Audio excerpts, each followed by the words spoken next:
শুধু দর্শকবৃন্দ, আশা করি প্রত্যেকেই ভালো রয়েছে। ক্লাস 11-এর ভোকেশনালের ফার্স্ট সেমিস্টারের তোমাদের পরীক্ষার কিছুদিনের মধ্যেই সেই পরীক্ষার যে বিষয়গুলো নিয়ে আলোচনা করব সেটি হচ্ছে তড়িৎ ঋণাত্মকতা, যেটি খুবই গুরুত্বপূর্ণ। এখান থেকে শর্ট প্রশ্ন কিন্তু খুবই পড়ে। বিষয়টি মনোযোগ সহকারে বুঝবে, জানবে। যদি ভিডিও সম্পর্কিত কোনো মতামত থেকে থাকে কমেন্ট সেকশানে কমেন্ট করতে ভুলবে না। পূর্বের ভিডিওগুলো ডেসক্রিপশন বক্সের লিঙ্ক থেকে দেখে নেবে। তোমরা যদি অবশ্যই আরও কিছু সাজেস্টিভ এমসিকিউ প্রশ্নের সেট চাও সেটাও কমেন্ট সেকশানে লিখতে ভুলবে না, তাহলে তোমাদের জন্য আরও কিছু সাজেস্টিভ এমসিকিউ সেট নিয়ে হাজির হব। আজকে তড়িৎ ঋণাত্মকতা বা ইলেকট্রোনেগেটিভিটি কাকে বলে সেটা সম্পর্কে একটু জানবো, বুঝবো। কোন কোন বিষয়ের উপর নির্ভর করে সেগুলোও জানবো। তড়িৎ ঋণাত্মকতা বা ইলেকট্রোনেগেটিভিটি কি?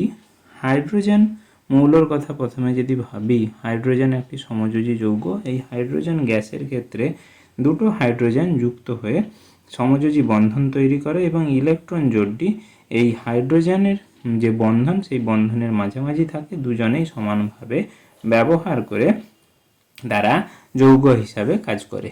কিন্তু যদি দেখা যায় একটি ইলেকট্রোপজিটিভ মৌল এবং একটি ইলেকট্রোনেগেটিভ মৌল যদি থাকে, তখন তাদের মধ্যে যদি সমযোজী বন্ধন হয়, এই সমযোজী বন্ধনে যে ইলেকট্রন জোড়টি থাকবে সেই জোড়টি ইলেকট্রোনেগেটিভ মৌলটি তার নিজের দিকে বন্ধন জোড়কে টানে বা নিজের দিকে আকর্ষিত করে। এই নিজের দিকে আকর্ষণ করার প্রবণতাকেই বলা হয় তড়িৎ ঋণাত্মকতা। তড়িৎ ঋণাত্মকতা যে যে বিষয়গুলির উপর নির্ভরশীল সেই বিষয়গুলির উপর কি না, পরমাণুর প্রথম কথা হচ্ছে আকার কেমন বা পারমাণবিক মৌলের পারমাণবিক ব্যাসার্ধ কেমন, সেই ব্যাসার্ধের উপর নির্ভর করে আকার বা ব্যাসার্ধ পরমাণুর উপর নির্ভর করে পরমাণুর তড়িৎ ঋণাত্মকতা। আর মৌলের পারমাণবিক সংখ্যা অর্থাৎ নিউক্লিয়াসে উপস্থিত প্রোটন সংখ্যা বা পারমাণবিক সংখ্যা, নিউক্লিয়াসে উপস্থিত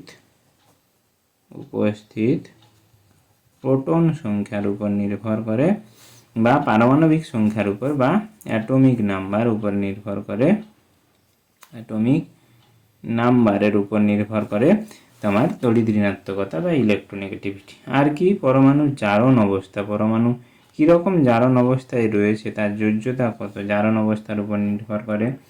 ইলেকট্রন আসক্তির উপর নির্ভর করে, ইলেকট্রন আসক্তি বা ইলেকট্রন অ্যাফিনিটির মান কত তার উপর নির্ভর করে। যার ইলেকট্রন অ্যাফিনিটি বেশি হবে তার ক্ষেত্রে তড়িৎ ঋণাত্মকতার মান সব থেকে বেশি হবে। পরমাণুতে উপস্থিত কতগুলি কক্ষ রয়েছে সেই কক্ষ সংখ্যার উপর নির্ভর করে সেই পরমাণুটি ইলেকট্রন তড়িৎ ঋণাত্মকতা বা ইলেকট্রোনেগেটিভিটি কেমন হবে। ইলেকট্রোনেগেটিভিটি পর্যায় সারণীতে যদি আমরা যাই, পর্যায় সারণীতে পর্যায় বরাবর যত আমরা বাম থেকে ডান দিকে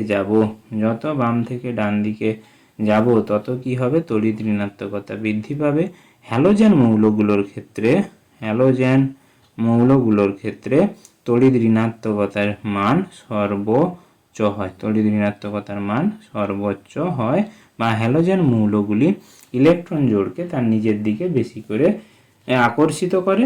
এবং যদি আমরা হ্যালোজেন মৌলগুলোর ইলেকট্রন নেগেটিভিটির যদি ক্রম করা হয়, ফ্লোরিন, তারপরে ক্লোরিন, তারপরে ব্রোমিন, তারপরে হচ্ছে আয়োডিন, ফ্লোরিনের 4, ক্লোরিনের 3, ব্রোমিনের 2.8, আয়োডিনের 2.5, এইগুলো হচ্ছে ইলেকট্রোনেগেটিভিটির মান। সর্বোচ্চ হচ্ছে ফ্লোরিন। পর্যায় সারণীতে একই পর্যায়ে এ এবং বি সাবগ্রুপ রয়েছে।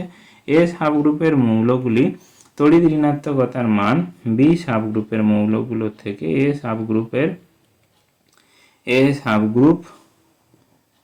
সাবগ্রুপের মৌলগুলোর তড়িৎ ঋণাত্মকতার মান বি সাবগ্রুপের মৌলগুলোর তড়িৎ ঋণাত্মকতার মান অপেক্ষা কম হয়, অর্থাৎ বি সাবগ্রুপের বেশি হবে তড়িৎ ঋণাত্মকতার মান এ সাবগ্রুপের থেকে।